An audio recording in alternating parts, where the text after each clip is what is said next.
Have you ever noticed that the biggest battles you've ever lost didn't start with your hands, your words, or even your actions? They started in your mind. One tiny spark of thought, and before you know it, you're standing in the middle of something you swore you'd never do. That's the trap. Temptation doesn't come crashing in like a storm. It sneaks in quietly, disguised as a whisper. Think about it. Every mistake, every regret, every secret habit, you didn't just fall into it. It began with one moment of mental permission. A single thought that said, what if? Just once. Nobody will know. And the scary part, that small thought has the power to grow into something that can take over your entire life. But here's the twist. If temptation starts in the mind, that also means the mind is where the battle can be won. Imagine what would happen if you could catch it at the very beginning before it snowballs, before it takes root, before it controls you. That's where your power lies. Not in waiting until you're knee-deep in the struggle, but in learning how to stop it before it even starts. And here's what most people miss. It's not about silencing your thoughts, it's about steering them. Because the same imagination that fuels your temptations can also fuel your freedom.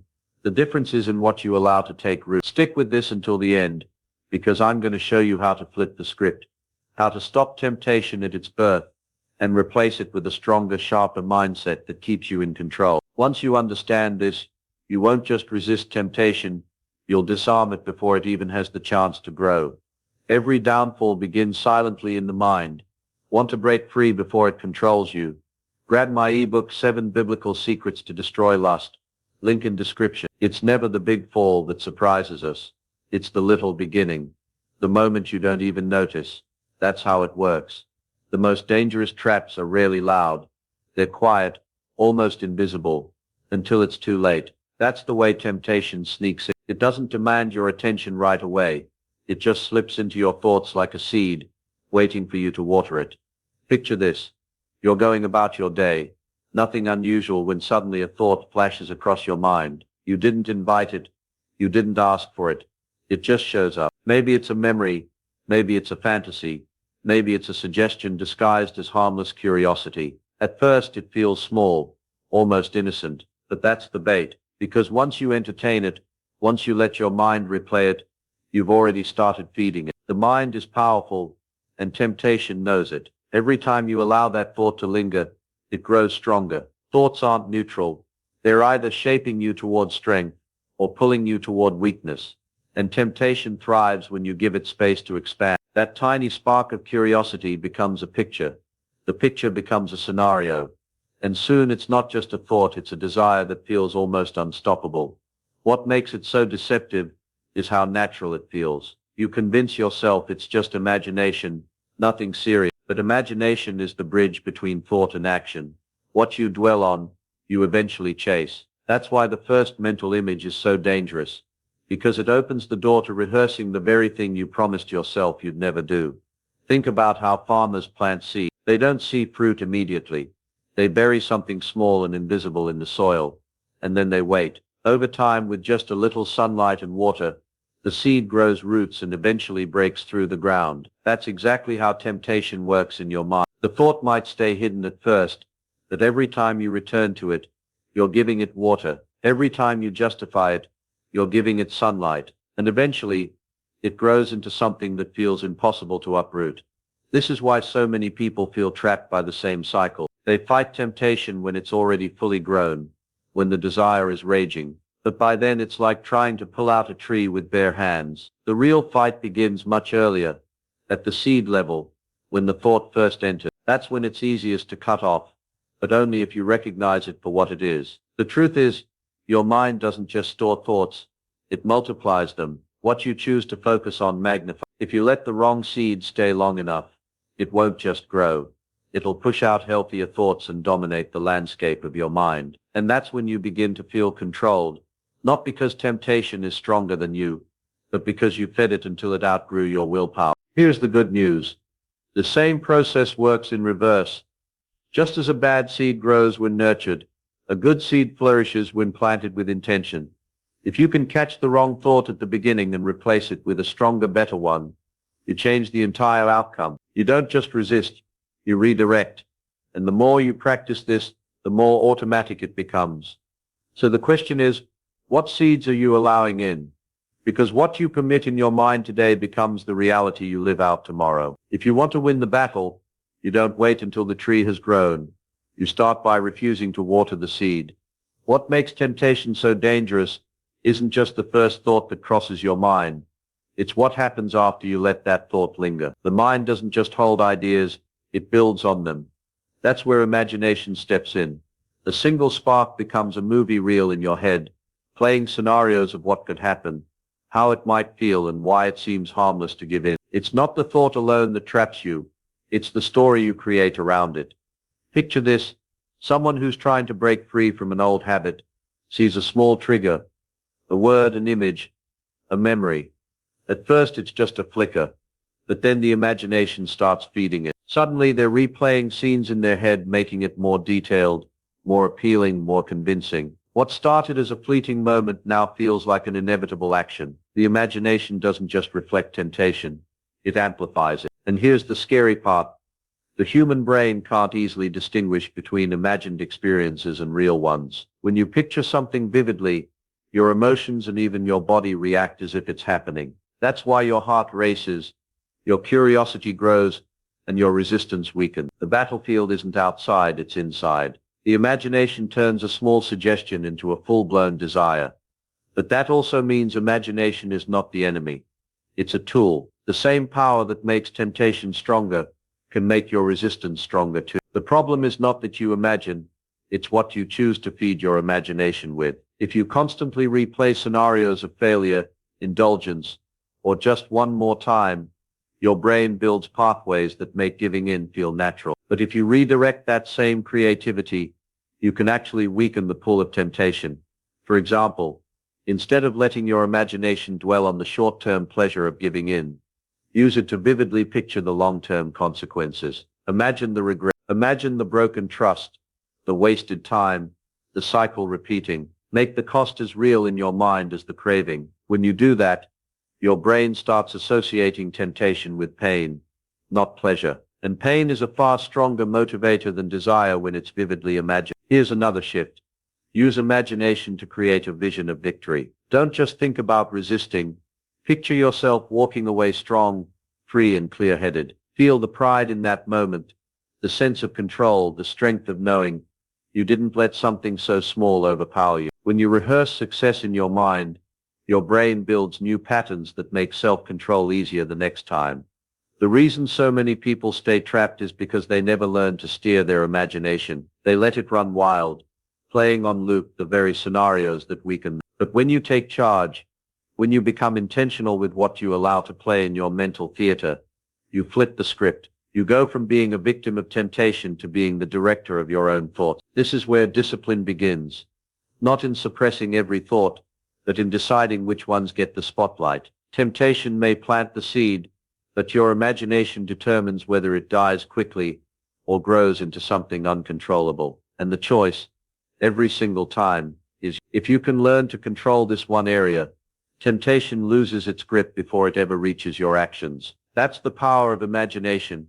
It can either trap you or free you. And the moment you realize that, you gain the ability to rewrite the story playing in your mind, one choice at a time. Before any action ever takes place, there is always a moment that happens first, often so small we barely notice it. It's that quiet instant when the mind gives birth to possibility. Long before your hands move, your lips speak, or your feet take a step, your thoughts are already paving the path. What you dwell on becomes what you desire, and what you desire eventually shapes what you do. Picture this. A single thought enters your mind. Maybe it's curiosity, maybe it's a memory, maybe it's a subtle what if. At first it feels harmless, like a cloud drifting, but if you linger on it, if you entertain it, that passing thought starts to build roots. The more attention you give it, the more power it gains, and once it takes hold, it begins to direct your imagination, pulling you toward action, as if the choice is no longer yours. This is why some habits feel so hard to break. People often blame their actions, but the truth is the battle was lost much earlier. By the time you act, your mind has already rehearsed the scene countless times. Your body is simply following the script your thoughts have been writing all along. It's like planting seeds in soil. You don't see the tree immediately, but you know it's coming because the seed was already placed. That's why guarding your thoughts is far more powerful than trying to control your actions after the fact. If you wait until you're standing at the edge of temptation, your chances of walking away shrink drastically. But if you can recognize the thought the moment it enters, you have the opportunity to redirect it before it ever grows strong enough to pull you in. That's where freedom begins. Not at the end of the process, but at the very start. Most people underestimate the influence of imagination. They assume that what they picture in their minds is just fantasy, when in reality the brain doesn't make much distinction between thought and action. If you replay an idea long enough, your body starts preparing for it. Your emotions align with it. Your decisions bend toward it.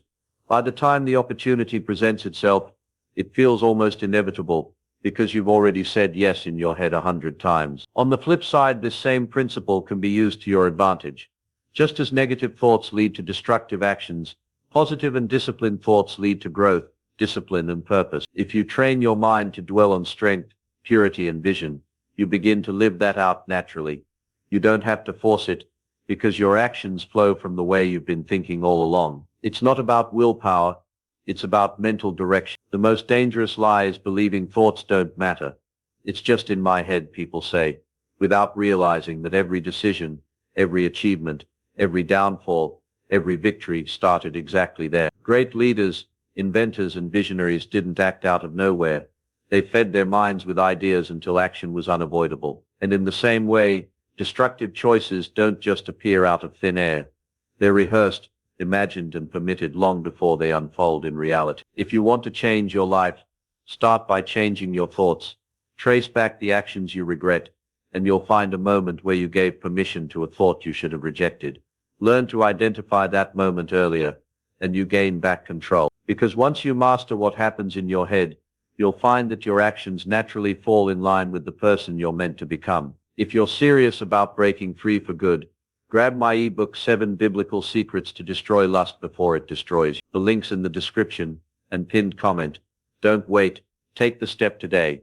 It always begins in silence. One simple thought slips into your mind, something small, almost harmless. You don't act on it right away. You don't even think it matters. But here's the danger. Thoughts rarely stay still. They grow. Left unchecked, they take shape, weaving themselves deeper into your imagination, until you start picturing what it would be like if you followed through. That's where the spiral begins. The mind is a seedbed, and whatever you allow to settle there will eventually bloom. Think of it like planting something in soil. If it's a poisonous seed, no matter how much you try to ignore it, given enough time, it will push through the surface. That thought, once entertained, transforms into desire. Desire is simply thought clothed with emotion. It's no longer just an idea.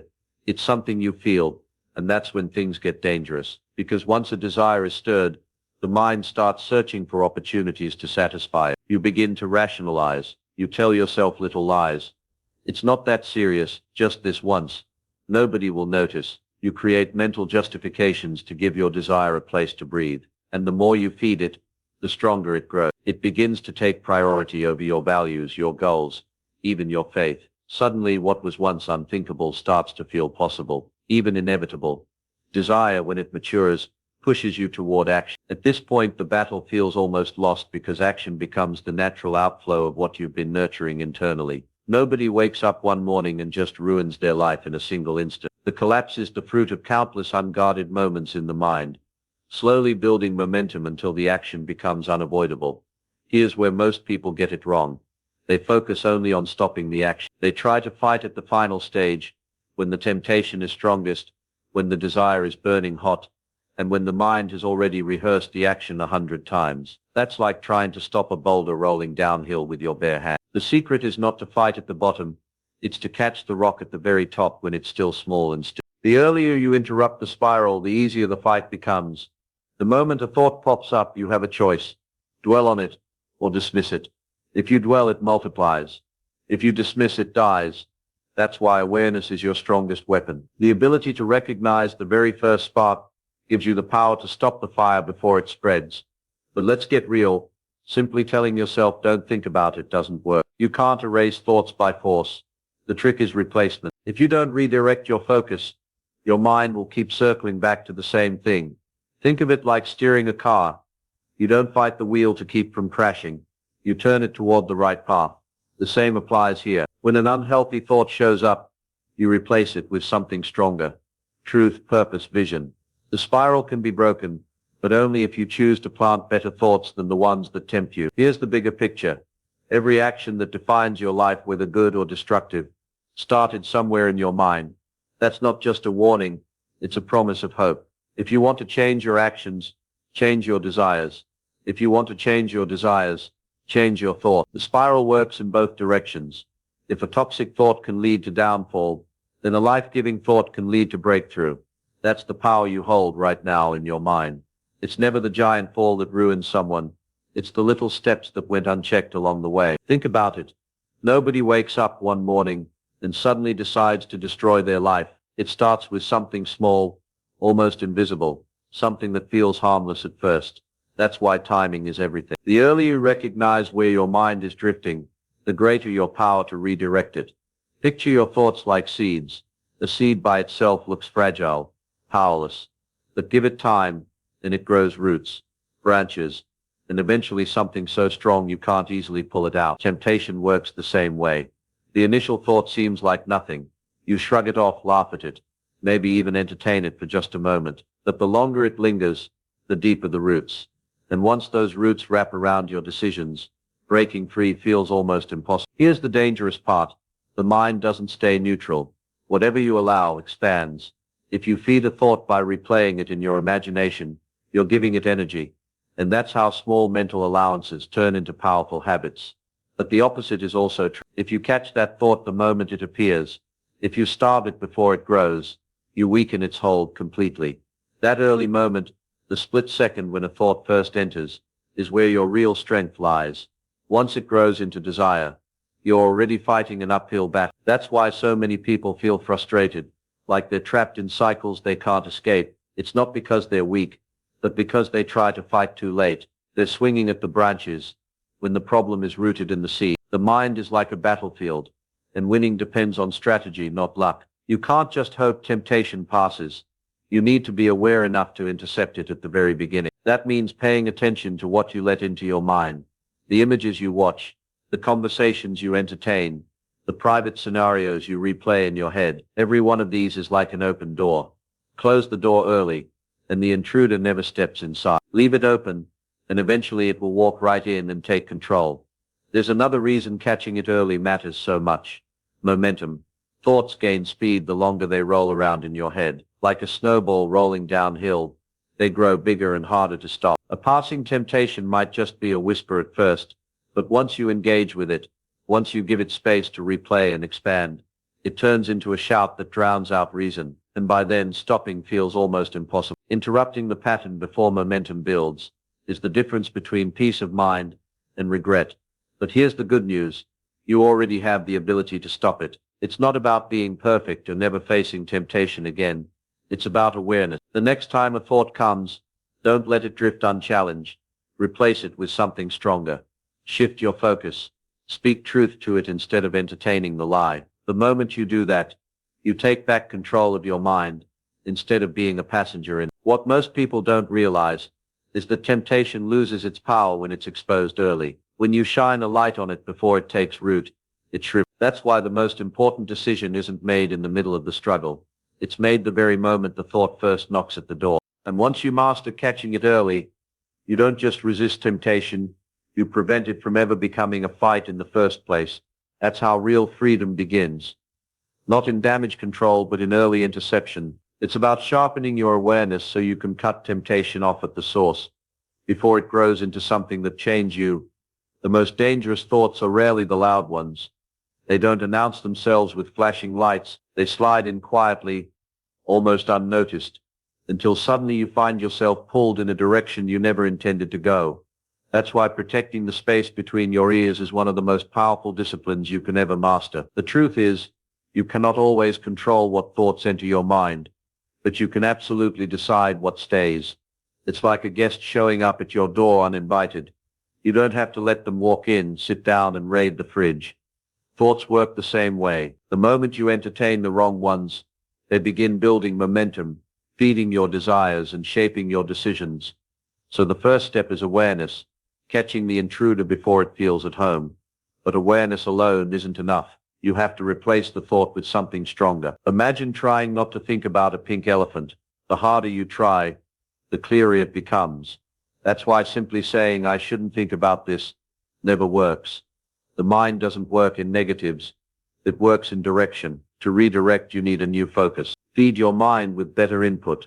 Scripture, uplifting conversations, challenging goals, even creative outlets that absorb your attention. When your mind is occupied with something meaningful, destructive thoughts lose their grip.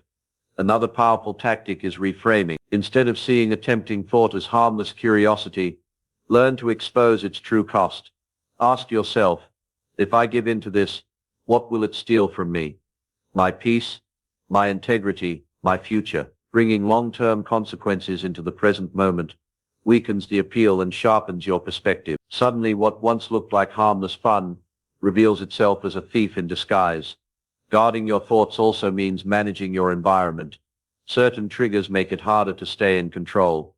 Maybe it's what you watch late at night, the accounts you follow, or the spaces you linger in. If you consistently put yourself in places where temptation has easy access, you're setting yourself up for failure. Discipline isn't about white-knuckling through weakness. It's about designing your life so that strength becomes natural. And here's where it gets practical. Create small, consistent habits that strengthen your mental defenses. Start the day by deciding what your mind will focus on. Journaling, prayer, affirmations, or even a few minutes of silence can anchor you before the flood of distractions comes in. Throughout the day, practice catching your thoughts in real time. Ask yourself, is this thought leading me closer to who I want to be, or pulling me further away? That one question can stop an entire spiral before it begins. But remember, this isn't about perfection, it's about progress. No one wins every single battle instantly. What matters is learning to recover quickly and steer back on course. Each time you redirect a thought, you're strengthening the mental muscle that makes it easier the next time. Over time, this becomes second nature. Temptation still knocks, but you're no longer answering the door. Here's the ultimate shift. Your mind isn't just a battlefield, it's also the birthplace of victory. The same space that once bred destructive thoughts can be the same ground where your greatest breakthroughs begin. When you choose what to plant, you choose what will grow. That's where freedom starts. Not by running from every wrong thought, but by training your mind to think on what builds you instead of what breaks you. And if you master this, you don't just guard your thoughts, you shape your entire future. Because whatever controls your mind will eventually control your life. Every battle you've ever fought in life has one common starting point. It began in the mind. That's where every victory and every downfall is born. And if you think about it, the choices that shaped your life didn't start in a single moment of action. They started as seeds of thought that grew into decisions, habits, and eventually outcomes. That's why winning on the inside matters more than anything happening on the outside. You see, temptation isn't just about avoiding a mistake. It's about protecting your destiny. Every time you silence the thought that tries to pull you away from who you're meant to be, you're not just resisting, you're stepping into a stronger, freer version of yourself. That's the difference between living in chains and living with clarity. But let's be honest, it's not easy. The pull of temptation is real, and if you try to fight it on willpower alone, you'll eventually burn out. That's why you need strategies that actually work, and not just quick fixes, but timeless principles that cut straight to the root of the struggle and replace weakness with strength. That's exactly why I created my ebook, 7 Biblical Secrets to Destroy Lust Before It Destroys You. It's not fluff, it's not theory, it's practical, battle-tested wisdom straight from Scripture that shows you how to shut temptation down at its very source. If you've ever felt stuck, like you're fighting the same battles again and again, this is the breakthrough you've been waiting for. So here's what I want you to do right now. Check the description, click the link, and grab your copy. Don't wait until the next temptation drags you back into regret. Arm yourself with the truth. Apply these secrets, and watch how quickly your life starts to change. The fight begins in the mind, but with the right tools it can also end in victory.